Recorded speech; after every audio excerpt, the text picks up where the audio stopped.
আসসালামু আলাইকুম রহমতুল্লাহ। জান্নাতি সাহাবী তালহা রাজিয়াল্লাহু তাআলা আনহুকে কে হত্যা করেছিল?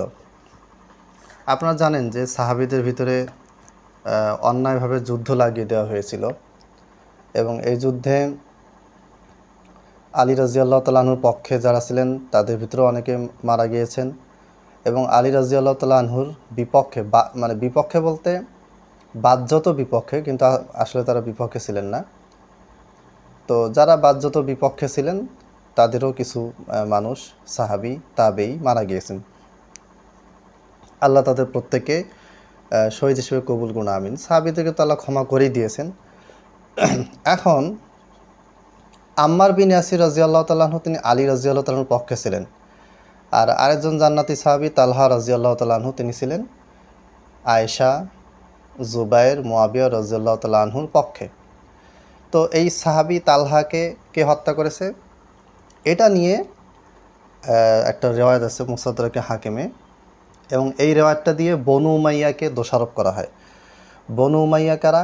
আবু সুফিয়ান রাদিয়াল্লাহু তাআলা আনহু তিনি বনু উমাইয়ার, তার ছেলে মুয়াবিয়া রাদিয়াল্লাহু তাআলা আনহু, মুয়াবিয়া রাদিয়াল্লাহু তাআলা আনহুর ছেলে আবার ইয়াজিদ রাহিমাহুল্লাহ, ইয়াজিদের পরে হচ্ছে আব্দুল মালিক রাহিমাহুল্লাহ, আব্দুল মালিকের পরে হচ্ছে মারওয়ান রাহিমাহুল্লাহ।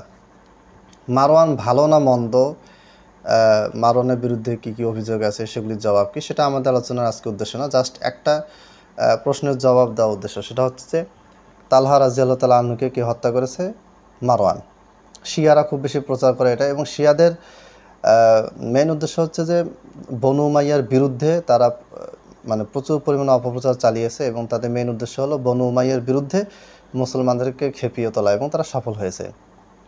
রাজনৈতিকভাবে বনু উমাইয়া ছিল শিয়াদের মানে ইহুদি এবং খ্রিস্টানদের সবচেয়ে বড় দুশমন, কারণ বনু উমাইয়া ছিল সবচেয়ে বড় রাজনৈতিক গোষ্ঠী। কুরাইশ বংশের 6টা গোত্র, 6টা গোত্রের ভিতরে যারা রাজনৈতিকভাবে সবচেয়ে বেশি দূরদর্শী ছিল এবং যারা রাজনীতির যে মাঠটাকে কন্ট্রোল করতেন তারা হচ্ছেন বনু উমাইয়া।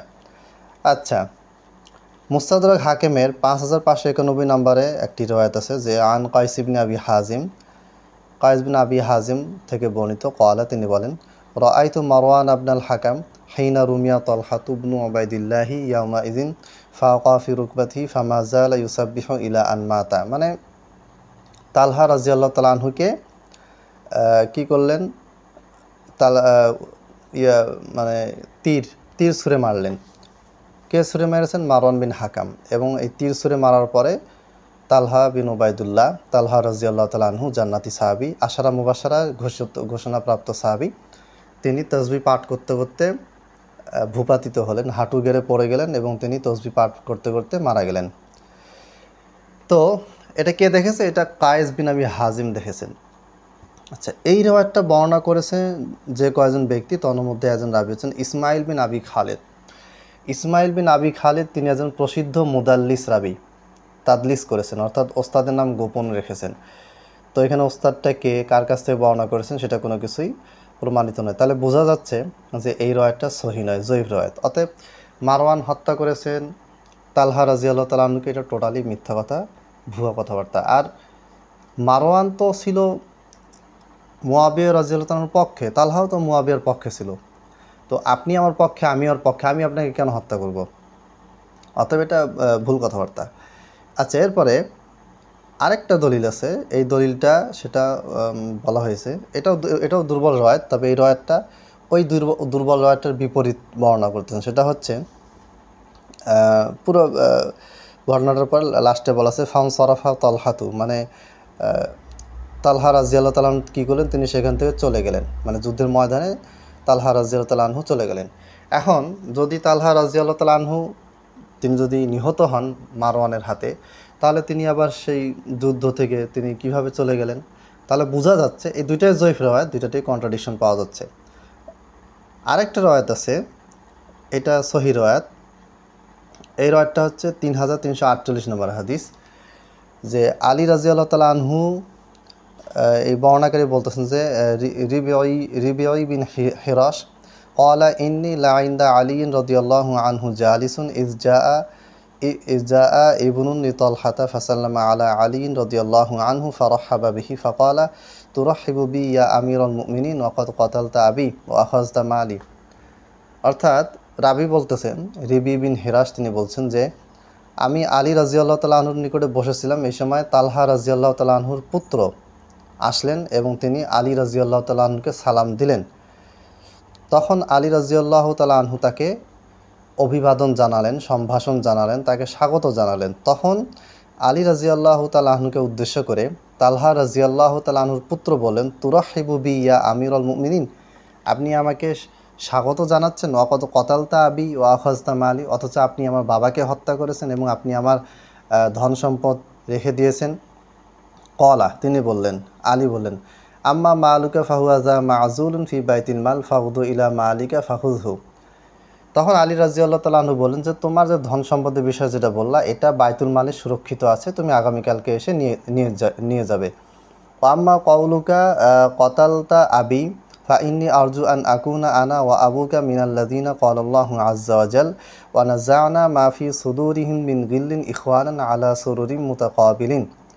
আর তুমি যে তোমার বাবাকে হত্যার ব্যাপারে আমাকে যে কথাটা বললে, এটার উত্তর হচ্ছে যে আমি আল্লাহ তাআলার কাছে দোয়া করি যে আমরা পরকালে একসাথেই কি করে থাকি, একসাথেই যেন আমরা জান্নাতে থাকতে পারি এবং তোমার বাবা এবং আমার বাবা পরস্পরের বিরুদ্ধে অন্তরে যাই থাকি না কেন সব কিছু আল্লাহ তাআলা কী করবেন, উঠিয়ে নেবেন, আমি এই আশাটা করি। তাহলে এখানে মুস্তাদর হাকিমের 3348 নম্বর যে রেওয়ায়তটা, প্রথম কথা হচ্ছে যে যারা এই রেওয়ায়তগুলি পেশ করে তারা কিন্তু তাহকিক দেখে না, সহিহ জয়ীফ কোনো কিছু দেখে না। এই জন্য আমিও সহিহ জয়ীফে খুব বেশি আলোচনা করতে যাচ্ছি না। এখন কথা হচ্ছে রেওয়ায়ত পেলেই যদি সেটা দলিল হয়ে যায়, তাহলে এই রেওয়ায়ত দ্বারা এই এখন যেটা আমি বললাম, তালহা রাজিয়াল্লাহু তাআলা আনহু যখন বললেন, তার ছেলে তালহার ছেলে যখন আলীকে বললেন যে আপনি আমার বাবাকে হত্যা করেছেন, আমার ধন সম্পদ নিয়ে নিয়েছেন, তখন তো আলী বলতে পারতেন যে না, আমি হত্যা করিনি, হত্যা করেছে মারওয়ান বা অমুকে হত্যা করেছে। আলী রাজিয়াল্লাহু তাআলা সেটা বলেন নাই, কিন্তু আলী রাদিয়াল্লাহু তাআলা উল্টা আরও সেটাকে সমর্থন দেন যে হ্যাঁ হত্যা করেছি ঠিক আছে, কিন্তু আমি আশা করি কিয়ামতের দিন তোমার বাবা এবং আমি একসাথে জান্নাতে কি করব, পরস্পর মুখোমুখি হয়ে জান্নাতে আমরা খাটে উপবেশন বা বসে থাকবো এবং আমাদের অন্তরের ভিতরে যা কিছু ছিল সব কিছু কী করা হবে, আল্লাহ তাআলা তুলে নেবেন। ওয়ানা জানা মাফি সুদুরিহিম মিন গিল্লিন, আর আল্লাহ তাআলা বলছেন যে আমি তাদের ভিতরে মনের ভিতরে যা কিছু আছে সব কিছু আমি কি করব, রিমুভ করে দেব, তুলে নিব। তাহলে এইখানে এই রেওয়ায়তটাতে আলীর জায়গা যে মুয়াবিয়া থাকতো, তাহলে মুয়াবিয়াকে গালিগালাজ করে শেষ করা হতো যে মুয়াবিয়া হত্যা করেছে তালহাকে। দেখেন এখানে আলী রাদিয়াল্লাহু আনহু নিজেই বলতেছেন যে তিনি হত্যা করেছেন, বিষয়টা তিনি স্বীকার করলেন। এখানে একটা জিনিস মনে রাখতে হবে যে সাহাবীরা কেউ মাসুম ছিল না, তাদের ভিতরে লড়াই হয়েছে। আলী রাদিয়াল্লাহু তাআলা আনহুর পক্ষে লোক মরেছে, আবার আলী রাদিয়াল্লাহু তাআলা আনহু তার বিপক্ষে যারা ছিল তাদেরকেও তিনি হত্যা করেছেন, আলীর বাহিনী তাদেরকে হত্যা করেছে। তো এটার জন্য সাহাবীদেরকে আল্লাহ তাআলা ক্ষমা করে দিয়েছেন, তাই আমাদের প্রশ্ন তোলার কোনো সুযোগ নেই। কি ঘটেছে না ঘটেছে, কেন ঘটেছে, এগুলো নিয়ে কথাবার্তা বলে উম্মাকে বিভ্রান্ত করার কোনো সুযোগ আসলে আমাদের নেই। কিন্তু শিয়ারা এই কাজটা বারবার করে যাচ্ছে। এই বর্ণনাটা দিয়ে আলী রাদিয়াল্লাহু তাআলার বিরুদ্ধে নাসবিরা কথাবার্তা বলে যে আলী খুন করেছে তালহাকে, স্বীকারও করেছে। আমরা এই ধরনের কোনো অভিযোগ আলী রাদিয়াল্লাহু তাআলার বিরুদ্ধে আনছি না। এবং যারা আম্মার বিন ইয়াসির রাদিয়াল্লাহু তাআলা আনহু, যিনি আলী রাদিয়াল্লাহু তাআলার পক্ষে ছিলেন, সে আম্মার বিন ইয়াসিরের মৃত্যুকে কেন্দ্র করে যারা সবসময় আয়েশা, জুবায়ের, তালহা, মুয়াবিয়া, যারা আলী রাদিয়াল্লাহু তাআলার বিরুদ্ধে ছিলেন তাদেরকে সবসময় সমালোচনা করেন, তাদের আসলে এটা করা উচিত নয়, কারণ তারা কেউ এই হত্যাকাণ্ডে জড়িত ছিল না। এখানে হত্যাকাণ্ড লাগিয়ে দেওয়া হয়েছে, কে কাকে হত্যা করেছে এটা আল্লাহ তাআলাই ভালো জানেন। আর যুদ্ধের ময়দানে যে লড়াই হয় সেখানে যারা মারা যায় তাদের কোনো কেসাস বা মৃত্যুদণ্ড, হত্যাদণ্ড হয় না। যুদ্ধের ময়দানে কেসাস নেওয়ার কোনো বিধান আসলে নেই, যদি থাকতো তাহলে এটা তখন নেওয়া হতো, কিন্তু সেটা নেওয়া হয়নি। যাই হোক, আজকের প্রশ্নের জবাব হচ্ছে যে মারওয়ান তিনি কখনোই তালহা রাদিয়াল্লাহু তাআলা আনহুকে হত্যা করেননি, এটা প্রমাণিত নয়। আরেকটা বর্ণনা আছে তারিখে তাবারিতে, ওটাও দুর্বল রয়েছে, একই বক্তব্য, প্রায় কাছাকাছি অর্থ। সেখানে আর কি মারওয়ান বলছেন যে এই তালহাই সমস্ত ঝামেলার মূল, বাস আমি তালহাকে উদ্দেশ্য করে তীর ছুড়লাম এবং তালহা মারা গেল। ওই রডটাও দুর্বল, সেটাও সহি না। তো তাহলে আজকের এই প্রশ্নের জবাব এটাই যে আসলে মারওয়ান কখনোই তালহা রাদিয়াল্লাহু তাআলা আনহুকে হত্যা করেননি। আর এই মর্মে পেশ করা যে মুস্তাদরাক হাকিমের যে রেওয়ায়তটা পেশ করা হচ্ছে 5591 নম্বর হাদিস, এই হাদিসটা ইসমাইল বিন আবি খালেদ নামক মুদাল্লিস রাবির তাদলিসের কারণে এটা দুর্বল।